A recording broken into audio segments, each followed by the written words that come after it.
हाय बच्चों, कैसे हैं? तो आज हमारा कुछ नया टॉपिक चल रहा है इलेक्ट्रोमैग्नेटिक इंडक्शन में।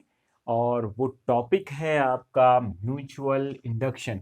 इससे पहले आप सभी लोग जानते हैं कि हमने सेल्फ इंडक्शन पढ़ा था। तो ये म्यूचुअल इंडक्शन क्या होता है? म्यूचुअल मीन्स परस्पर, यानी कि एक कॉइल के साथ दूसरी कॉइल भी इसमें मौजूद होगी। जबकि हमने सेल्फ इंडक्शन में सिर्फ सिंपली एक ही कॉइल में उसी की करंट के द्वारा उसी में जो है आपका कितना इंड्यूस ईएमएफ डेवलप हुआ था उसके बारे में हमने पढ़ा था। उसको हमने सेल्फ इंडक्शन के नाम से जाना था। तो यहाँ पे जरूर दो कॉइलें होंगी। तो पहले इस घटना को थोड़ा सा समझने की कोशिश करते हैं। देखिए ये घटना होती कैसी है। तो मान लीजिए आपके पास एक कॉइल है, जैसे एक कॉइल आपके पास ये मौजूद है। ठीक है, ये एक कॉइल है। ठीक है, इस कॉइल में एक वेरिंग करंट चल रही है, इसलिए मैंने एसी का साइन बना दिया बेटा। यहाँ पे ये साइन बना दिया, इसका मतलब क्या है कि इसकी वजह से इसमें जो है वेरिंग करंट जा रही है, यानी कि करंट चेंज हो रही है। और यहाँ पे एक दूसरी कॉइल मैंने रख ली है, और ये दूसरी कॉइल है, इसमें कोई इससे कनेक्ट नहीं है, अलग है ये इससे। और इसमें मैं देखना चाहता हूँ क्या हो रहा है। ठीक है, तो अगर इसमें करंट प्रोड्यूस होगी तो जरूर ये कोई डिफ्लेक्शन प्रोवाइड करेगा। तो मैंने इसके लिए यहाँ पे गैल्वेनोमीटर लगा दिया, जो कि जिसमें डिटेक्ट करेगा कि कितनी करंट जो है डेवलप हुई है। तो जैसे ही इसमें वेरिंग करंट जो है पास होगी, इसमें आई जो है वेरिंग करंट पास होगी, तो इससे जो बनेगा मैग्नेटिक फ्लक्स वो कुछ इस प्रकार से बनेगा। ठीक है, तो वो मैग्नेटिक फ्लक्स जो है बेटा इस कॉइल से तो लिंक होगा ही होगा, जिसको हमने सेल्फ इंडक्शन में पढ़ा था। ठीक है, लेकिन अगर ये कॉइल इससे नजदीक में है, देखिए ये कॉइल अगर इसके नजदीक में है तो जाहिर सी बात है वो कॉइल, ये फ्लक्स इससे भी लिंक हो जाएगा। ये कॉइल जो है दूसरी कॉइल है, इसलिए इसका नाम जो है सेकेंडरी कॉइल रख दिया मैंने। और ये कॉइल पहली कॉइल है, तो इसका नाम मैंने क्या रख दिया? Primary coil. P for primary, S for secondary. तो आपने देखा कि इस प्राइमरी कॉइल में क्या हो रहा है बेटा? जैसे ही करंट में परिवर्तन आ रहा है तो वो जो फ्लक्स है, जो सेल्फ इंडक्शन तो करता ही था, अब हम उसको नहीं पढ़ रहे हैं, क्योंकि अब हम दूसरी घटना पढ़ रहे हैं। क्योंकि हम एक दूसरी कॉइल इधर पे लाए, तो उसकी वजह से, इसकी वजह से जो फ्लक्स जो प्रोड्यूस हुआ, जो वेरिंग फ्लक्स प्रोड्यूस हुआ, उस सेकेंडरी कॉइल से भी क्या हो गया? लिंक हो गया। और फराडे तो हमेशा ये कहता है, फराडे, माइकल फराडे, वो क्या कहता है आपका कि जब कभी भी जो है आपका फ्लक्स में चेंज होगा तो जाहिर सी बात है इंड्यूस ईएमएफ डेवलप हो जाएगा। That is the value of induce EMF is equal to कितना होता है? Rate of change of magnetic flux link with the coil. तो जाहिर सी बात है सेकेंडरी कॉइल में एक इंडक्शन हो जाएगा। तो इस इंडक्शन के कारण जो है इसमें एक ईएमएफ डेवलप होगा, और उस ईएमएफ से इसमें करंट रन करने लगेगा, और गैल्वेनोमीटर आपको डिफ्लेक्शन दे देगा। और बड़े मजे की बात यह है कि ये दोनों कनेक्ट नहीं है। सेम प्रिंसिपल जो है आपका ट्रांसफार्मर में होता है बेटा। वहां पे भी दो कॉइलें होती हैं। एक कॉइल प्राइमरी होती है जिसमें करंट रन करती है, वेरिंग करंट एसी रन करती है। और सेकेंडरी कॉइल उसके बगल में लगी होती है, जो कपलिंग होती है, दोनों को लपेटा गया गया होता है एक दूसरे से, लेकिन वो एक दूसरे को टच नहीं करती। टच कहने का मतलब क्या है कि कनेक्टेड नहीं रहती हैं। तो जैसे ही इसमें जो है वेरिंग करंट पास होती है तो इससे एक मैग्नेटिक फ्लक्स बनता है। और वो मैग्नेटिक फ्लक्स जो है इससे तो लिंक होता ही होता है, वो सेल्फ इंडक्शन तो होगा ही होगा। लेकिन अभी हम उस घटना को नहीं पढ़ रहे हैं, क्योंकि हम उसको ऑलरेडी पढ़ चुके हैं। लेकिन ये फ्लक्स जो है इस सेकेंडरी कॉइल से भी क्या हो जाता है? लिंक हो जाता है, जिसकी वजह से उसमें एक ईएमएफ क्या हो जाता है? इंड्यूस हो जाता है। तो इस पूरी घटना को हम क्या कहते हैं? सेल्फ इंडक्शन कहते हैं। तो सेल्फ इंडक्शन को आप कैसे डिफाइन करेंगे? सेल्फ इंडक्शन जो आज हमारा टॉप, मतलब इस पूरी घटना को हम म्यूचुअल इंडक्शन कहते हैं, सॉरी। तो इस पूरी घटना को अब हम कैसे डिफाइन करेंगे? तो कहने का मतलब क्या है कि जब कभी भी जो है आपका प्राइमरी कॉइल में करंट में वेरिएशन आएगा, तो उस वेरिएशन के कारण जो है जो सेकेंडरी कॉइल रखी हुई है उससे लिंक्ड फ्लक्स में क्या आएगा? चेंज आएगा। और जिसकी वजह से सेकेंडरी कॉइल के अंदर एक इंड्यूस ईएमएफ क्या हो जाएगा? डेवलप हो जाएगा। और उस इंड्यूस ईएमएफ के डेवलप होने के कारण, अगर वो कॉइल क्लोज है सेकेंडरी कॉइल, तो उसमें एक इंड्यूस करंट भी क्या करने लगेगी? रन करने लगेगी। और इस पूरी घटना को हम जो है म्यूचुअल इंडक्शन के नाम से जानते हैं। तो ये दो डायग्राम जो है म्यूचुअल इंडक्शन के अंदर आ जाएंगे। तो मैंने यहाँ पे वही चीज लिखी हुई है। whenever a varying current, यानी कि changing current, is flowing in the primary coil, that is this one is your primary coil, the magnetic flux linked with the secondary coil changes। ये secondary coil है, इसमें magnetic flux में क्या आएगा? Change आएगा।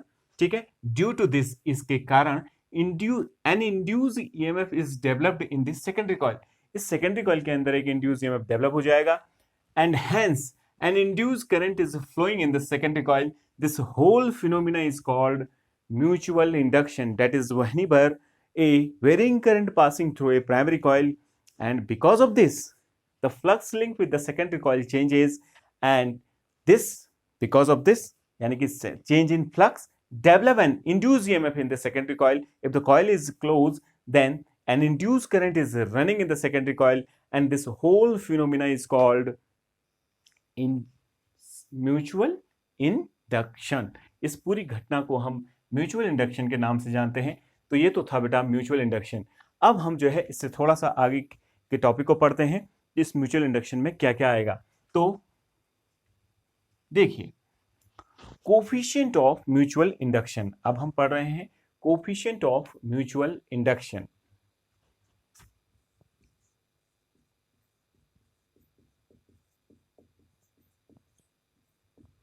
of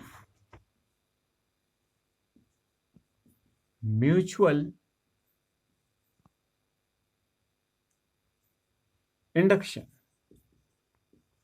तो ये क्या होता है बेटा, जैसे वहां आपने जो है सेल्फ इंडक्शन का कोएफिशिएंट पढ़ा था, एक कांस्टेंट पढ़ा था, तो वैसे यहां पे म्यूचुअल इंडक्शन में भी एक कांस्टेंट होता है. ठीक है, तो देखिए मैं यहां से जो है प्राइमरी करंट को लेट इट बी आईपी मान लेता हूं. तो यहां से जब ये फ्लक्स जो है इससे लिंक्ड होगा, तो इस सेकेंडरी कॉइल से लिंक हो रहा है. माना कि सेकेंडरी कॉइल में नंबर ऑफ टर्न्स जो है कितने हैं, एन एस है. N for number of turn, S for secondary. तो इसमें नंबर ऑफ टर्न कितने हैं आपके, एन एस है. ये मैंने मान लिया. तो इसके प्रत्येक टर्न से, इस टर्न से phi is the flux linked with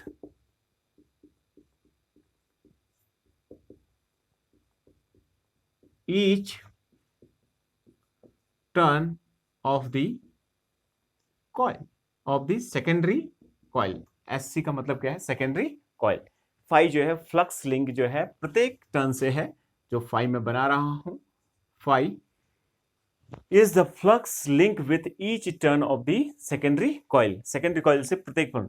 अब ध्यान से देखो, इससे जो फ्लक्स लिंक हो रहा है वो किसके कारण हो रहा है, हम जो जानते हैं. देखिए बेटा, हम क्या जानते हैं, फाइव फ्लक्स जो होता है वो बी ए कॉस थीटा होता है. ये दोनों चीज तो कांस्टेंट है.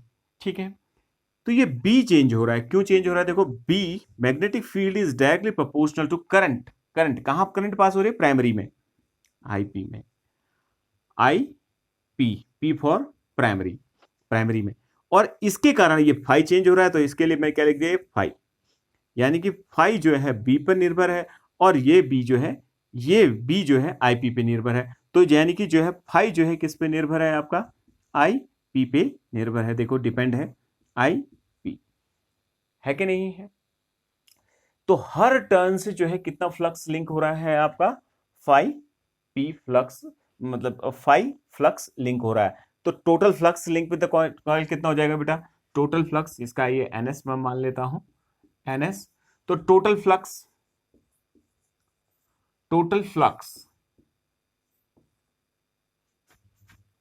linked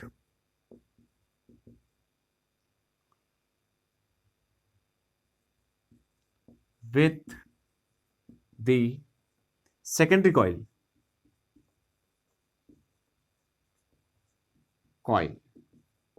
if phi is the flux linked with each turn of the coil, तो total flux linked with the coil कितना हो जाएगा, n phi. तो ये सेकेंडरी से लिंक है, तो एफ आई एस लिख दिया बेटा, फाई एस. फाई एस क्यों लिखा मैंने, जानबूझ के फाई एस लिखा बेटा. बुक तो फाई लिखती है, मैं फाई एस जानबूझ के लिख रहा हूं, क्योंकि ये फाई एस जो है आपका फ्लक्स किससे लिंक है, सेकेंडरी से. और इसके नंबर ऑफ टर्न्स को भी मैं थोड़ा सा अच्छे ढंग से लिख देता हूं, एन एस. प्रत्येक टर्न के फाई एस जो है लिंक हो रहा है, तो एन टर्न से कितना होगा, एन एस टर्न से कितना होगा, एन एस. और ये किसके ऊपर डिपेंड है, प्राइमरी के ऊपर डिपेंड है. तो जाहिर सी बात है मैं इसको क्या कर सकता हूं, आई पी के बराबर प्रोपोर्शनल में लिख सकता हूं. और this implies total flux N S phi S is equal to some constant आ जाएगा बेटा, और वो कितना हो जाएगा आई पी। ये एम ही आपका क्या है आपका बेटा, म्यूचुअल इंडक्शन है, म्यूचुअल इंडक्टेंस है। तो ये म्यूचुअल इंडक्टेंस क्या है अब हमें पता चल गया। तो where M is equal to, अगर हम लिखें where M is equal to mutual constant है, ये आपका एक कांस्टेंट है, and this constant is called mutual inductance of these two coil, यानी कि एक दोनों का परस्पर, ये दोनों का, ये इस पे अगर इसमें करंट रनिंग आपको इसको प्राइमरी बनाते हो, यानी कि इसमें अगर चेंजिंग करा जाएगी तो इसमें भी जो है आपका वैसा ही फ्लक्स जो है क्या होगा, लिंक होगा, और उसी ढंग से इसमें भी जो है इंडक्शन होगा। तो ऐसा मत समझना है कि ये एम जो है इसके लिए अलग होगा, इसके लिए अलग होगा, ये दोनों म्यूचुअल है, ये म्यूचुअल है दोनों का, ठीक है, यानी कि दोनों का परस्पर है। तो एन के एम क्या है आपका बेटा, ये जो एम मैंने लिखा हुआ है, this M is your constant and this constant is called mutual inductance. तो इसको आपको याद रखना है। यदि मैं फाई को फाई टी टोटल से दिखा देता हूं, टोटल फ्लक्स, तो कितना हो जाएगा एम आई पी। तो इस रिलेशन को आपको याद रखना है, ठीक है। अब इन दोनों के बीच में यदि ग्राफ देखें तो ग्राफ वैसा ही आएगा बेटा। तो ग्राफ बिटवीन फ्लक्स, ये फ्लक्स है और ये करंट को आईपी को दिखा रहा है, प्राइमरी कॉइल में जो करंट वेरी कर रही है उसको दिखा रहा है। तो the graph between these two, ये वाई एक्सिस है, देखो ये एक्स एक्सिस है, तो y is equal to M X का सेंस आ रहा है, देखो y is equal to M into X का सेंस आ रहा है। तो ऐसी लाइन तो कहां से गुजरती है, ओरिजिन से गुजरती है, और इस टाइप से होगा।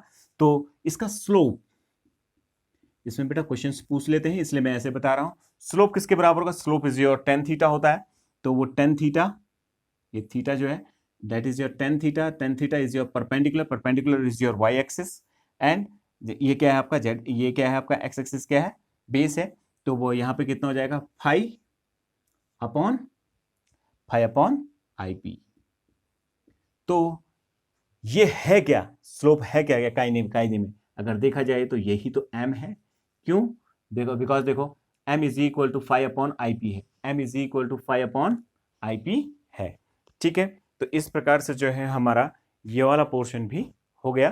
तो इस पोर्शन को आपको याद रखना है। तो कोफिशिएंट ऑफ म्यूचुअल इंडक्शन हमने देख लिया। तो what is coefficient of mutual induction, it is your M. इसको डिफाइन अभी करते हैं बेटा, इसको डिफाइन न्यूमेरिकली करते हैं हम। तो अभी मैं इसको 2 मिनट में डिफाइन करता हूं। तो ये आप सभी लोग ये म्यूचुअल इंडक्शन की घटना को समझ गए होंगे, यानी कि जब भी कभी प्राइमरी कॉइल में वेरिंग करंट जो है आपके पास होगी तो उसके से के द्वारा जो फ्लक्स बनेगा वो भी वेरिंग बनेगा, लेकिन वो सेकेंडरी कॉइल से क्या हो जाता है, लिंक हो जाता है, जिसके कारण जो है इसमें एक इंड्यूस ईएमएफ डेवलप हो जाता है। और इस इंड्यूस ईएमएफ के डेवलप होने की घटना को ही हम क्या कहते हैं, म्यूचुअल इंडक्शन के नाम से जानते हैं, ठीक है। तो इसमें कोफिशिएंट ऑफ सेल्फ इंडक्शन हमने लिख लिया है यहाँ पे। तो फाइएस जो है flux link with each turn of the secondary coil, N S is the total number of turn in the secondary coil, ठीक है। This whole flux that is total flux link with the secondary coil is your N S of phi S which is directly proportional to IP, that is the current passing through the primary coil, because इसी के कारण तो flux बन रहा था। तो इसलिए m ये कांस्टेंट आ गया, प्रोपोर्शनलिटी कांस्टेंट है। Again m is does not depend on these two factors because it is your proportionality relation. तो m जो है इनके ऊपर डिपेंड नहीं करेगा, ये भी सेल्फ इंडक्टेंस की तरह ही इसका एक रिलेशन आएगा, देन हम वहां पे बात करेंगे। तो कायदे में किसके ऊपर डिपेंड करता है बेटा, ये करता है एरिया ऑफ द कॉइल, मतलब shape of the coil, area of the coil, या लेंथ ऑफ द कॉइल, जो इंडक्टर है उसकी लेंथ के ऊपर निर्भर करता है, डिपेंड करता है। और लास्ट वन जो है आपका जो है ये जो है परमिएबिलिटी ऑफ द कॉइल, यानी कि कॉइल के अंदर जो आपने चीजें भर रखी हैं उसके ऊपर भी क्या करने लग जाता है, डिपेंड करने लगता है, ठीक है। तो अब हम इसी चीज को देख रहे हैं, जरा देखिए अब हम अगला टॉपिक पढ़ रहे हैं। तो हमें क्या पता चला, जरा ध्यान से देखते हैं। तो एक कॉइल हमारी ये थी जो कि प्राइमरी के नाम से जानी गई थी, ठीक है, ठीक है। इसमें कितनी करंट चल रही थी, आईपी करंट चल रही थी। तो इस आईपी करंट के चलने की वजह से ये जो दूसरी कॉइल है उसमें भी फ्लक्स में क्या आ रहा था, परिवर्तन आ रहा था, चेंज आ रहा था, और जिसकी वजह से इसमें जो है एक इंड्यूस ईएमएफ क्या हो जा रहा था, डेवलप हो जा रहा था, क्योंकि ये फ्लक्स जो है जो इससे निकल रहा है वो उससे भी लिंक हो जा रहा है। तो ये आपकी सेकेंडरी कॉइल है, एज फॉर सेकेंडरी, ये आपकी प्राइमरी कॉइल है। ठीक है, तो उससे लिंक्ड जो मैग्नेटिक फ्लक्स है वो एक इंड्यूस ईएमएफ डेवलप कर रहा है। माना कि उसमें इंड्यूस ईएमएफ डेवलप कितना हो रहा है, ई हो रहा है। कितना हो रहा है, तो सेकेंडरी में हो रहा है, तो इसलिए मैंने क्या लिख दिया, ई एस। इस ई इक्वल टू कितना होगा, फैराडे का लॉ क्या कहता है, total flux, rate of change of magnetic flux linked with the coil is always equal to induced EMF developed in it। तो माइनस एन एस किसका, secondary में डेवलप हो रहा है ना, तो इसलिए उसके number of turn D phi S upon D T. Phi S क्या है बेटा, flux link with each turn of the secondary coil. ठीक है, तो अभी हमने पढ़ा था एन एस फाई एस बराबर कितना होता है, M into IP if M is the mutual inductance between these two coil। तो इसी रिलेशन को जरा देखते हैं। तो ES इज इक्वल टू कितना हो जाएगा, माइनस का NS। NS को यदि मैं ऐसे लिखना है, कांस्टेंट को अगर इसी के साथ लिखना चाहूं डिफरेंशिएशन के साथ, तो ये रिलेशन कुछ ऐसा नजर आएगा। तो कितना हो जाएगा आपका NS phi S। In place of NS phi S you can put this value. तो ES is equal to minus कितना हो जाएगा, D by dt of m capital M I P। तो m तो कांस्टेंट है, डिफरेंशिएशन से बाहर निकल जाएगा। तो ES that is induce EMF develop in the secondary coil is given by minus m times DIP upon dt। तो एक बहुत ही अच्छा रिलेशन हमारे पास आ गया, यानी कि जितनी तेजी से जो है इसमें करंट में चेंज आएगा, that is the rate of change. देखो इसको जरा ध्यान से देखो, induce this implies is ES is directly proportional to DIP upon DT। जितनी तेजी से इसमें परिवर्तन आएगा उतनी ही तेजी से जो है induce EMF in the secondary coil होगा। यानी कि इसको जितनी तेजी से चेंज करेंगे आप, यानी कि इसमें अगर जैसे 50 हर्ट्ज की AC जा रही है, तो 50 हर्ट्ज यानी कि 50 साइकिल पर सेकंड के अकॉर्डिंग जो है उसमें चेंजेज आएंगे। तो अगर उसमें चेंजेज अगर मैं 70 की करता हूं तो और ज्यादा चेंजेज आ रहे हैं करंट में, तो जाहिर सी बात है उस वक्त यहाँ पे भी बहुत जबरदस्त जो है इंड्यूस EMF डेवलप हो जाएगा। तो ये हमारे जो है एक बहुत इंपॉर्टेंट चीज मिली। अब जो है यदि इन दोनों के बीच में हम ग्राफ ड्रॉ करें, तो DIP अपॉन DT को यहां रख दूं और ES यानी कि इंड्यूस EMF के बीच में ग्राफ ड्रॉ करूं, तो ये हमेशा स्ट्रेट लाइन आएगा। क्यों आएगा बेटा straight line, this is because अगर हम इसको ऐसे लिखना चाहें तो ES मॉड, अगर मैं नेगेटिव को हटाऊं तो M DIP अपॉन DT। तो अगेन इन दोनों का स्लोप क्या बताएगा बेटा, ये जो स्लोप है, जो मैं स्लोप लिख रहा हूं, तो स्लोप इज इक्वल टू कितना हो जाएगा, देखो M के बराबर होगा, म्यूचुअल इंडक्टेंस के बराबर होगा M के बराबर। ऐसा क्यों हो रहा है बेटा, क्योंकि ये कितना है, ES upon DIP upon DT। ES upon DIP ये क्या है, M, यानी कि म्यूचुअल इंडक्शन के बराबर है। अब इसकी म्यूचुअल इंडक्शन की कोएफिशिएंट ऑफ म्यूचुअल इंडक्टेंस जो हम पढ़ रहे हैं, तो ये तो हमने एक्सप्रेशन किसने निकाला था, induced EMF in the secondary coil।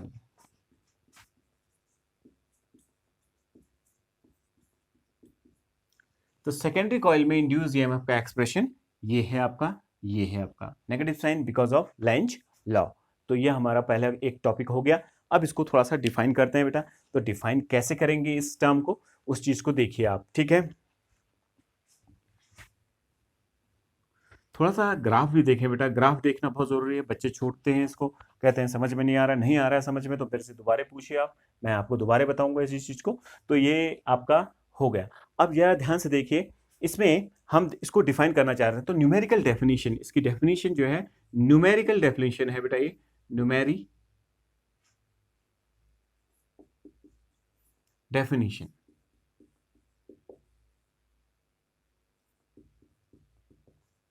यदि if DIP upon DT is equal to 1, unity हो जाए, यूनिटी हो जाएगा, यानी कि क्या है, DIP अपॉन DT कितना होगा, आई की यूनिट क्या होती है, एम्पियर पर सेकेंड।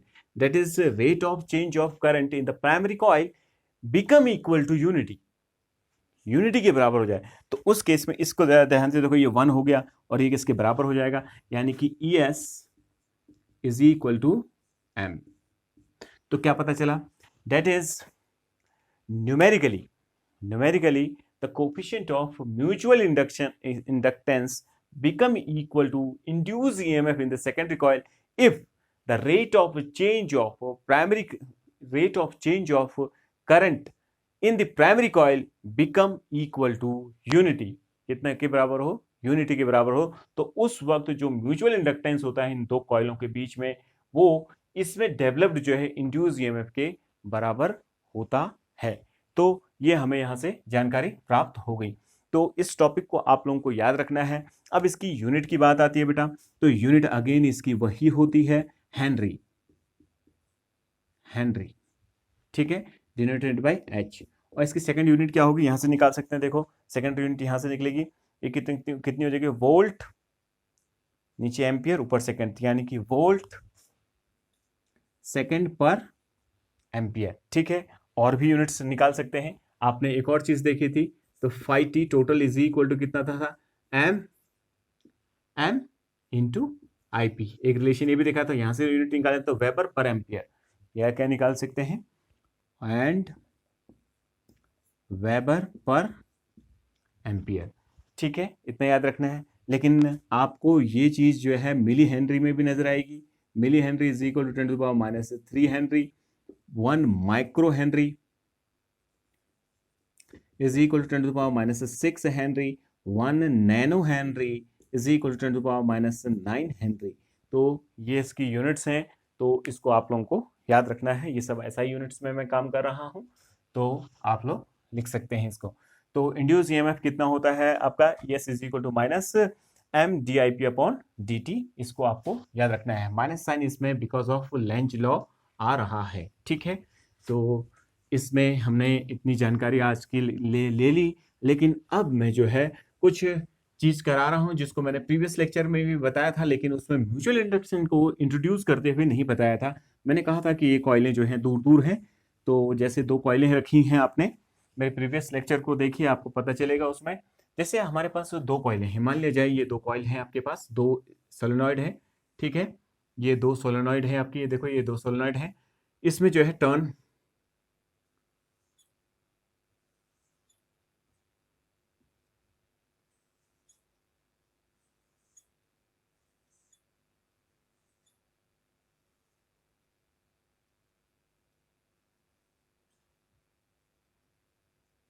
ये करंट जो है इसमें फ्लो कर रही है, ठीक है, ये ऐसे करके जा रही है टर्न्स, ठीक है।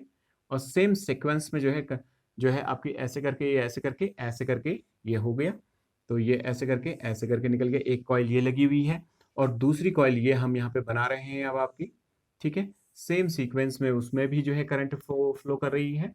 तो ये देखिए बाहर से ही है कॉइल का ओरिएंटेशन इसका,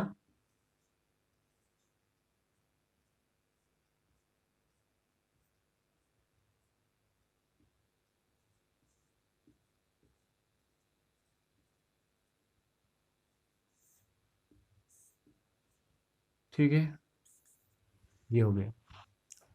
तो अब इसमें एक वेरिंग सोर्स लगा दिया, ठीक है, ये वेरिंग सोर्स लग रखा है इसमें, ठीक है। इसका इंडक्टेंस जो है आपका L है, और इसका इंडक्टेंस सॉरी L2 है, इसका L1 है, ठीक है। तो नेट इंडक्टेंस कितना होगा यदि ये कॉइलें नजदीक में हो, बेटा कॉइलें क्या हो, नजदीक में हो।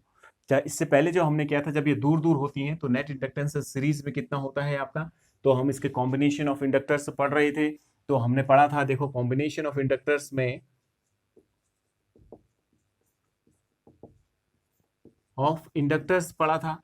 तो उस वक्त जो पहले मैंने लेक्चर में बताया था आपको कि विदाउट म्यूचुअल इंडक्टेंस इनको इंट्रोड्यूस किया था, जब इनके बीच में यानी कि कॉइलें बहुत दूर दूर हो, तो उस केस में L इज इक्वल टू कितना आ गया था, L1 प्लस L2, अगर आप याद रखें तो इस बात को, ठीक है। तो उस वक्त कितना आया था, L1 प्लस L2 आया था।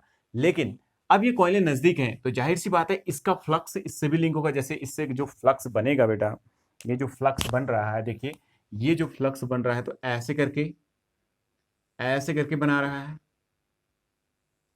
तो वो इससे भी लिंक हो जाएगा, ठीक है। और इसका भी बनेगा देखो फ्लक्स, इसका भी बनेगा फ्लक्स, वो इससे लिंक होगा। वो किस ढंग से होगा देखो, ये इसकी, देखो मैं नीली पेन से दिखा रहा हूं उसको, ये तो दोनों की फ्लक्स का ओरिएंटेशन एक जैसा है। तो अब ये फ्लक्स इससे भी लिंक होगा, ये फ्लक्स इससे भी होगा, यानी कि इन दोनों में म्यूचुअल इंडक्टेंस भी होगा, साथ में सेल्फ इंडक्शन तो हो ही रहा है। तो अब इसका जो है रिजल्टेंट यानी कि इक्विवेलेंट जो है म्यूचुअल इंडक्टेंस कितना होगा। अब ये वाला केस नहीं लग सकता, क्योंकि यदि इन दोनों के बीच में म्यूचुअल इंडक्शन कितना है आपका, कैपिटल एम है, ऐसा अगर हम समझें, ठीक है। तो इसमें देखो, इसके द्वारा जो इंड्यूस ईएमएफ होगा, माना है जो है इसमें कितनी करंट जा रही है, किसी समय आई जा रही है, तो इसके अंदर जो जो इंड्यूस ईएमएफ डेवलप होगा वो कितना होगा। देखिए, एक तो सेल्फ इंडक्शन से होगा, वो कितना हो जाएगा, L1 di1 अपॉन dt, यानी कि जो I है, देखो I तो दोनों के लिए सेम रहेगा, यहां भी I उतना ही रहेगा, यहां भी I उतना ही रहेगा, ठीक है, di अपॉन dt। लेकिन इस कॉइल से इसमें भी म्यूचुअल इंडक्शन हो रहा है, और सेम देखो उसी ढंग से जैसे इसका मैग्नेटिक फ्लक्स ऐसे जा रहा है, तो इसका मैग्नेटिक फ्लक्स भी उसी दिशा में जा रहा है। तो जाहिर सी बात है वो म्यूचुअल इंडक्शन इसके द्वारा जो इसमें हुआ है, तो वो इंडक्शन कितना हुआ है, माइनस का m, क्योंकि इनके बीच का म्यूचुअल इंडक्शन मैंने m ले लिया है, इन दोनों के बीच का mutual induction let it be m है, तो कितना हो जाएगा, di अपॉन dt। माना करंट में चेंज कितना है, di है dt समय में। तो net induce EMF in this कितना हो जाएगा, देखिए जरा, E1 इज इक्वल टू पहली वाली कॉइल में कितना हो जाएगा आपका, माइनस का L1 di upon dt plus minus of m di upon dt, ये आ जाएगा। इन द सेम मैनर इसमें भी होगा, देखो अभी इसका भी फ्लक्स ऐसे जा रहा है, इसका भी फ्लक्स, तो म्यूचुअल इंडक्शन इन दोनों के बीच में कितना होगा, m di, क्योंकि करंट तो दोनों के लिए सेम है, सीरीज में लगी है कॉइलें, तो कितना हो जाएगा, di अपॉन dt। तो और इसमें इसी में सेल्फ इंडक्शन भी हो रहा है, तो टोटल ईएमएफ कितना हो जाएगा, देखो यहीं पे निकाल देते हैं आपका, तो कितना हो जाएगा, L2 इस कॉइल का जो है सेल्फ इंडक्टेंस है, तो कितना हो जाएगा, di अपॉन dt, क्योंकि करंट का चेंज तो दोनों के लिए सेम है, तो कितना हो जाएगा, क्योंकि इसके करंट का चेंज इसमें नजर आएगा, इसके करंट का चेंज इसमें नजर आएगा, तो ये इतना हो जाएगा। तो ये कितना हो गया आपका, E2 हो गया इस वाले में। तो नेट ईएमएफ कितना हो जाएगा बेटा, net EMF E is equal to कितना हो जाएगा, E1 प्लस E2। अगर इनका इक्विवेलेंट, अगर मैं मानूं कि इनका इक्विवेलेंट जो है आपका ये बन जाता है, ये बन जाता है, ठीक है, और ये कॉइल, ये सोर्स लगा हुआ है और ये करंट जा रही है I, ठीक है। तो उस वक्त इसका इक्विवेलेंट मैंने L मान लिया, तो इसमें जो इंड्यूस ईएमएफ डेवलप होगा, तो E इज इक्वल टू कितना हो जाएगा, माइनस का L di अपॉन dt। तो इन place of E you can put this value, that is minus L di upon dt, ऐसा होगा। अब देखो जरा इसको देखो, E1 की वैल्यू कितनी है, ये है minus L1 di upon dt minus m di upon dt। ये प्लस करेंगे, लेकिन इस माइनस की वजह से ये माइनस हो जाएगा, देखो प्लस करेंगे तो E2 की वैल्यू रखेंगे तो L2 di upon dt minus m di upon dt, plus minus minus, ठीक है। तो di upon dt, di upon dt, di upon dt, di upon dt, di upon dt cancel out, minus minus minus minus minus cancel out, तो बचा क्या आपके पास, L is equal to L1 plus L2 plus m that is 2 times of, तो इतना हो जाएगा बेटा सीरीज में। ये कब था, जब ये दोनों में जो है करंट एक ही ऑर्डर में जा रही हो, एक ही ऑर्डर में जा रही हो, कहने का मतलब जब ऐसे इसमें ऐसे करके जा रही है करंट, तो उसमें भी ऐसे करके जा रही है, तभी मैंने ऐसे करके इसमें डायग्राम को बनाया है, ठीक है। अगर मान लिया जाए, ठीक है, सेकेंडरी कॉइल में देखो क्या हो, सेकेंडरी कॉइल में करंट जो है दूसरे ओरिएंटेशन से जाए, तो अगर मान लिया जाए इस सेकेंडरी कॉइल को हटाते हैं, अगर उसमें कॉइल में, इसमें तो देखो ऐसे करके जा रही है, अब सेकेंडरी कॉइल में फिर बना रहा हूं आपके सामने, तो उसको मैं डायरेक्ट लिखूंगा बेटा उस रिलेशन को, ठीक है। तो ये हो गया, तो मान लिया जाए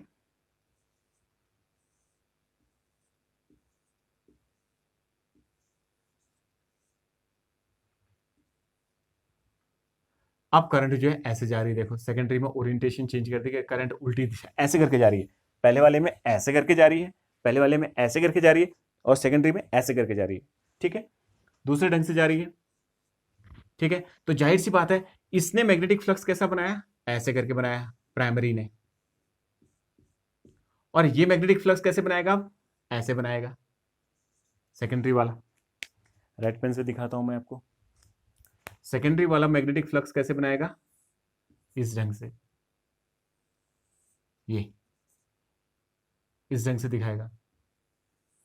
तो यानी कि क्या है, इस वाले में ये अगर इंड्यूस ईएमएफ जो है मेन करंट को अपोज कर रहा है तो ये सपोर्ट करने लग जाएगा, यानी कि यहां पे क्या हो जाएगा, प्लस हो जाएगा, और यहां पे भी क्या हो जाएगा आपका, प्लस हो जाएगा, क्योंकि ये इसको अब अपोज करने लग जाएगा, यानी कि इसको ये तो सपोर्ट कर, ये तो अपोज कर रहा है मेन करंट को, लेकिन इसका म्यूचुअल इंडक्शन क्या करने लग जाएगा, सपोर्ट करने लग जाएगा। समझ में आ रही, क्योंकि देखो अब ऐसे हो गया इसमें फ्लक्स लिंक। समझ में आ रही बात ये।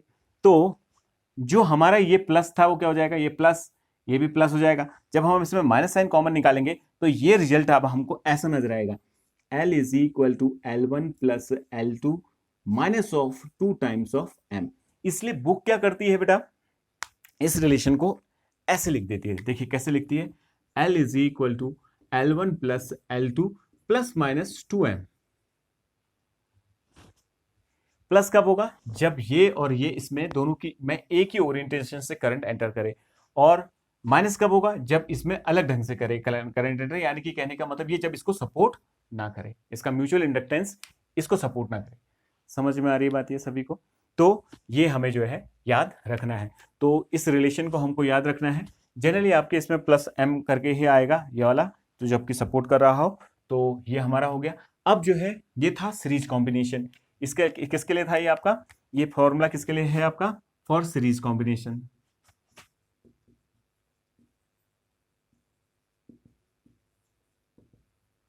अगर जो है पैरेलल में लग गई कॉइल तो तब क्या होगा, उस चीज को देखते हैं। तो इसको अब हम हटाते हैं बेटा।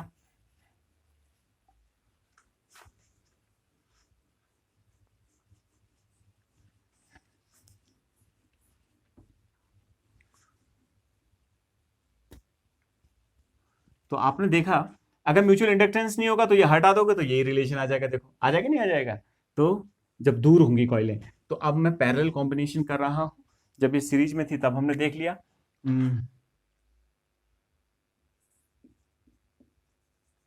तो अब हम पैरेलल कॉम्बिनेशन कर रहे हैं।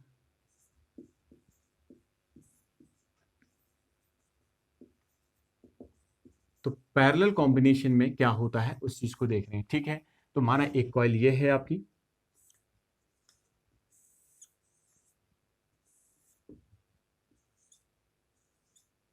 एक मैं करके दिखाऊंगा बेटा, दूसरा वाला फिर उसी का रिजल्ट लिख लेंगे, ठीक है। तो एक करना सीख जाओगे तो दूसरा ऑटोमेटिकली आ जाएगा आपको। ये हो गया आपका। तो ये पहली कॉइल हो गई आपकी, ये इस ढंग से कनेक्टेड है, करंट इसमें ऐसे करके एंटर कर रही है, और सेम ओरिएंटेशन में दूसरे में भी कर रही है, ठीक है। तो दूसरी कॉइल भी बना लेते हैं यहाँ पे, ठीक है। ये दूसरी कॉइल है,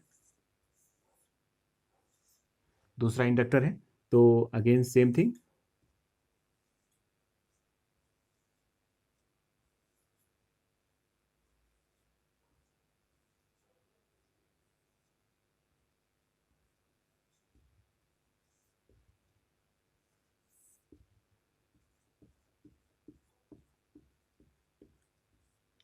तो ये हमारे पास दो कॉइलें हो गई, ठीक है। और इनको पैरेलल में कनेक्ट कर दिया, और यहाँ से मान लीजिए एक सोर्स लगा लिया। तो उस सोर्स से जो है मान लीजिए कितनी करंट जा रही है, वेरिएबल करंट आई जा रही है। तो इसमें कितनी जा रही होगी, I1, और इसमें कितनी जा रही होगी, I2। इस इंडक्टर का इंडक्टेंस L1 है और इसका कितना है आपका, L2 है। समझ में आ रही बात है। अभी क्या है, दोनों में एक जैसी जा रही है, तो यानी कि अगर इसमें फ्लक्स, इसमें जो फ्लक्स जो है मान लिया जाए ऐसे बन रहा है, ऐसे करके एरो को देखिए बस आप। तो ये फ्लक्स ऐसे करके आएगा और ऐसे करके इसमें लिंक हो जाएगा, ठीक है। ये रेड वाला, जो रेड वाला देख रहे हैं आप, ठीक है।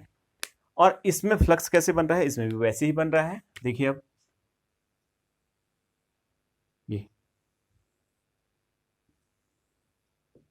ये है, ये इसमें फ्लक्स बन रहा है। तो ये फ्लक्स इसमें ऐसे जाएगा और ऐसे अपोज करेगा इसको, दिख रहा है, देखो देखो, इसके फ्लक्स को अपोज कर रहा है। तो इसमें जो इंडक्शन होगा, जो ईएमएफ बना हुआ है, देखो ये वोल्टेज जो है इन दोनों में बराबर होंगे, क्योंकि ये पैरेलल में लगा हुआ है। ये एक वेरिंग सोर्स लगा दिया मैंने इसमें, ठीक है।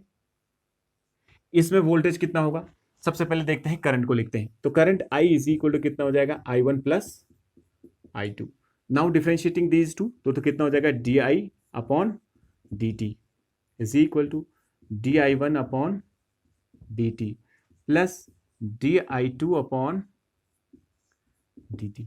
ऐसा क्यों निकाला? क्योंकि इसमें I1 और I2 के एक्सप्रेशंस आएंगे। ठीक है, अब एक एक करके जरा ध्यान से देखते हैं। ठीक है, इसमें जो इंडक्शन होगा, इसमें जो इंडक्शन होगा उस इंडक्शन को समझते हैं। ठीक है, उस वो इंडक्शन कैसा होगा? तो इसके द्वारा जो सेल्फ इंडक्शन होगा वो कितना हो जाएगा L1। माना इसमें करंट में चेंज DI1 आ रहा है कितने समय में? DT समय में। ठीक है, विथ नेगेटिव साइन। और दूसरा वाला क्या है आपका?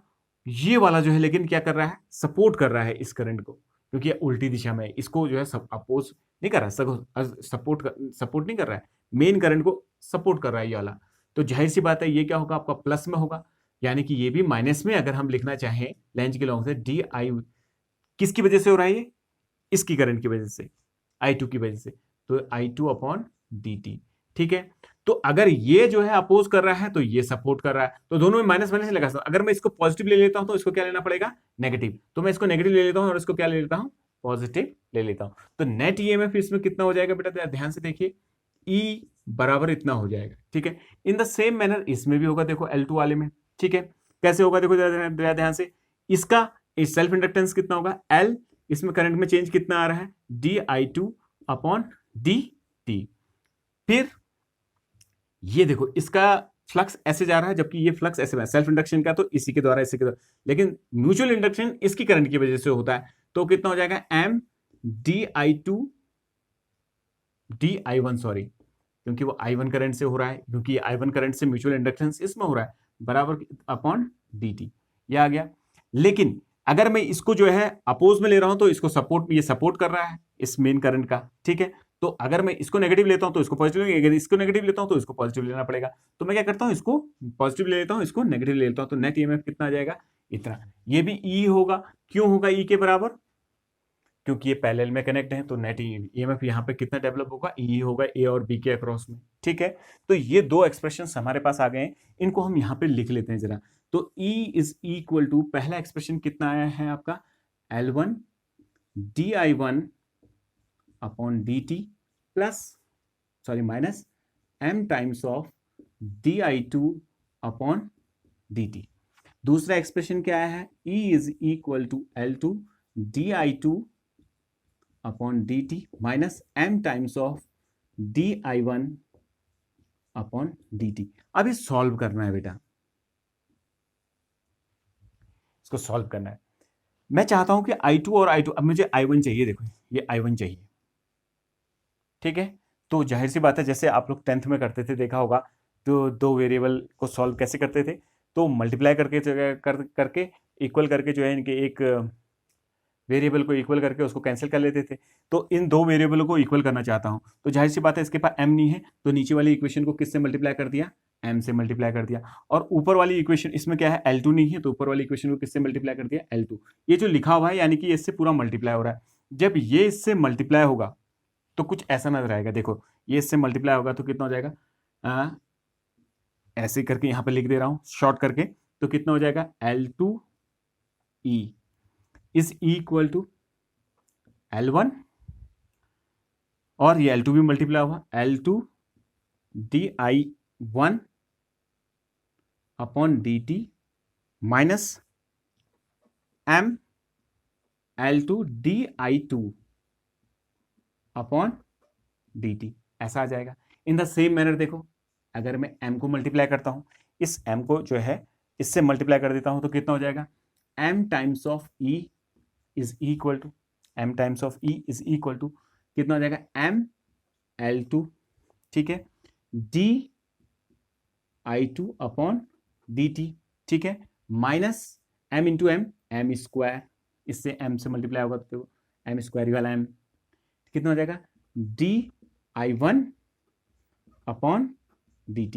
ये आ गया। देखो ये दोनों एक जैसे हो गए हैं, ये कैंसिल आउट हो गए, कट गए। जो बचे हुए हैं उनको लिखते हैं। तो क्या क्या बचा हुआ देखो जरा, इसको जरा ध्यान से देखो। इसको M से मल्टीप्लाई किया था, ठीक है, इसको L2 से मल्टीप्लाई किया था, जरा ध्यान से देखो, इस वाले एक्सप्रेशन को जरा ध्यान से देखिए। यहाँ लेफ्ट हैंड साइड में ई कॉमन है, तो मैंने ई कॉमन निकाल लिया, ई कॉमन निकाल लिया। अंदर कितना बचा देखो, L2 प्लस M। यहां देखिए ये और ये एक्सप्रेशन बचे हुए हैं, ये और ये वाला एक्सप्रेशन बचा है। di1 कॉमन है दोनों में, तो इक्वल टू di1 कॉमन निकाल लिया अपॉन dt, ये हो गया। इनटू अंदर कितना बचा, L1 L2 फिर माइनस m स्क्वायर, ये आ गया। तो यहां से अगर हम इसको सॉल्व करें, इसको हम सॉल्व करें, तो वहां से अगर हम निकालना चाहें तो देखो di1 upon dt, di1 upon dt is equal to कितना आ रहा है देखो जरा, e टाइम्स ऑफ कितना, L2 plus m whole upon कितना हो जाएगा, L1 L2 minus m square, ऐसा आ जाएगा। इतना सबको समझ में आ रहा है। अब हम जब इसको सॉल्व करते हैं, मैं डायरेक्ट उसकी वैल्यू लिखूंगा बेटा, डायरेक्ट लिखूंगा उसकी वैल्यू, ध्यान से देखें, ठीक है। तो अगर हम जो है ऐसा आ गया अब हमारा, अब इसको, अब हमने जैसे पहले क्या निकाला, अभी हमने I1 निकाला, क्या निकाला आपका I1। अब मैं I2 निकालना चाहता हूं, तो जाहिर सी बात है I1 वालों को कैंसिल करना पड़ेगा। तो इसके पास m नहीं है, तो इस वाले को m से मल्टीप्लाई कर दो, इसको L1 से मल्टीप्लाई कर दो, तो ये दोनों कैंसिल हो जाएंगे, ठीक है। जो बचा हुआ है उस एक्सप्रेशन को यहां पे निकाल के रख लीजिए आप। तो उस एक्सप्रेशन को जब आप निकालेंगे तो वो कैसा आएगा देखो, सेम ऐसा आएगा, di2 बाई dt कितना आ जाएगा, e times of L1 plus m। देखो ये इससे मल्टीप्लाई, ई कॉमन निकाल लिया जैसे यहां पे निकाला, L1 प्लस m हो जाएगा, ठीक है।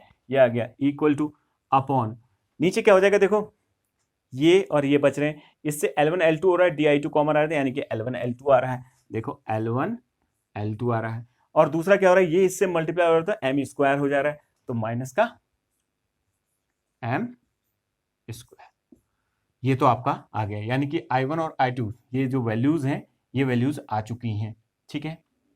अब हमें दूसरी चीज देखनी है, जरा ध्यान से देखिए, di यदि इसका जो है, इसका इक्विवेलेंट जो है आपका क्या हो, ऐसा एक कॉइल बन जाए, ठीक है, और उसमें एक करंट जा रही है, ठीक है। तो इसका सेल्फ इंडक्टेंस इक्विवेलेंट L मान लिया, तो इसमें इंड्यूस ईएमएफ कितना होगा, E is equal to minus L di upon dt। लेकिन मैंने L वालों को देखो पॉजिटिव लिया हुआ, देखो यहाँ पे ध्यान से देखो, ये ठीक है, तो उसको भी क्या लूंगा मैं, पॉजिटिव। तो E यहां से मैं di1 अपॉन dt निकाल सकता हूं, di अपॉन dt निकाल सकता हूं। तो di अपॉन dt की जगह कितना रख सकते हैं हम, E अपॉन L, ये रख दिया। di1 अपॉन dt की जगह क्या रखा जा सकता है, ये रखा जा सकता है, देखो E L2 plus m whole upon कितना, L1 L2 minus m square, फिर प्लस, फिर इसका I2 की वैल्यू कितनी है, di2 अपॉन dt की वैल्यू ये है, देखो E टाइम्स ऑफ क्या, देखिए जरा, E times of L1 plus m whole upon कितना है, L1 L2 minus m square. तो E कैंसिल आउट हो जाएगा, जो बचा हुआ उसको लिखते हैं। देखो नीचे ये दोनों कॉमन है, इसका एलसीएम, तो ये कितना हो जाएगा आपका, L1 L2 minus m square, ठीक है। अगर हम ध्यान से देखें तो ये देखो L1 L2 plus 2 times of m, यानी कि L1 plus L2 plus 2 times of m। तो हमें तो L चाहिए, तो L इज इक्वल टू कितना हो जाएगा, L1 L2 minus m square upon L1 plus L2 minus plus 2 times of m. This is the expression for inductance, that is equivalent inductance between these two inductor when mutual inductance between them is considered। हम दोनों को mutual induction को भी हम क्या करते हैं, consider करते हैं। अगर म्यूचुअल इंडक्शन करेंगे तो आपको जो है डायरेक्ट वही रिलेशन मिल जाएगा जो हमने पिछली क्लास में पढ़ा था। क्या पढ़ा था, देखो L इज इक्वल टू इतना ही आया था आपका, L1 L2 upon L1 plus L2 parallel में है ना, तो ऐसा ही तो आया था। ये हो गया। समझ में आ रही बात है। अब लेकिन एक चीज समझनी है, अगर मान लिया जाए इसमें करंट दूसरे ढंग से जा रही है, यानी कि ऐसे ना जाके ऐसे करके जा रही है, तो ये क्या हो जाएगा, देखो अब ये सपोर्ट करने लग जाएगा। तो यहां क्या आ जाएंगे आपके पॉजिटिव, ये नेगेटिव, ठीक है। तो उस हिसाब से काम हो जाएगा, ठीक है। तो उस हिसाब से काम करेंगे, फिर ऐसे ही कट करेंगे, तो उसकी वजह से जो है एक नया रिलेशन आएगा। तो उस रिलेशन में क्या होगा, देखो L is equal to L1 L2 minus M square upon L1 plus L2 minus 2m होगा बेटा, ऐसा होगा, ठीक है। और अगर इन दोनों रिलेशंस को मिला दिया जाए तो हमारे पास जो L बनेगा वो कितना होगा आपका, L1 L2 minus M square upon L1 plus L2 plus minus 2m, यानी कि जब सपोर्ट कर रहा है तब ऐसा हो जाएगा, अपोज कर रहा है जब अपोज कर रहा है तब ऐसा हो जाएगा, सपोर्ट कर रहा है तो ऐसा हो जाएगा। तो ये हमारे सामने आ गया, ठीक है। जब ये सपोर्ट कर रहा है तो ऐसा होगा बेटा, अपोज करेगा तो ऐसा होगा, यानी कि एक दूसरे के जो है म्यूचुअल इंडक्टेंस से पहुंचे। तो इस चीज को आप लोग क्या करेंगे, सभी लोग याद रखें। तो मैंने आपसे बोला था कि मैं आपको ये इंट्रोड्यूस करके दिखाऊंगा, तो ये आपका हो गया है, ठीक है। तो आप देखिए, देखो इसमें देखो ये अपोज कर रहा है, तो इस वजह से मैंने इस चीज को कंसिडर किया। तो आज के लिए इतना ही, नेक्स्ट लेक्चर हम फिर स्टार्ट करते हैं इसी में, म्यूचुअल इंडक्टेंस में थोड़ा और अभी बहुत कुछ बताना बाकी है, जो हमारे जो है डेरिवेशंस आते हैं, तो नेक्स्ट लेक्चर में मैं रखूंगा। कोई भी समस्या हो आपको इससे संबंधित रिलेटेड, तो आप मुझे इसमें बताइए, कमेंट कीजिए। तो ओके, बाय, टेक केयर।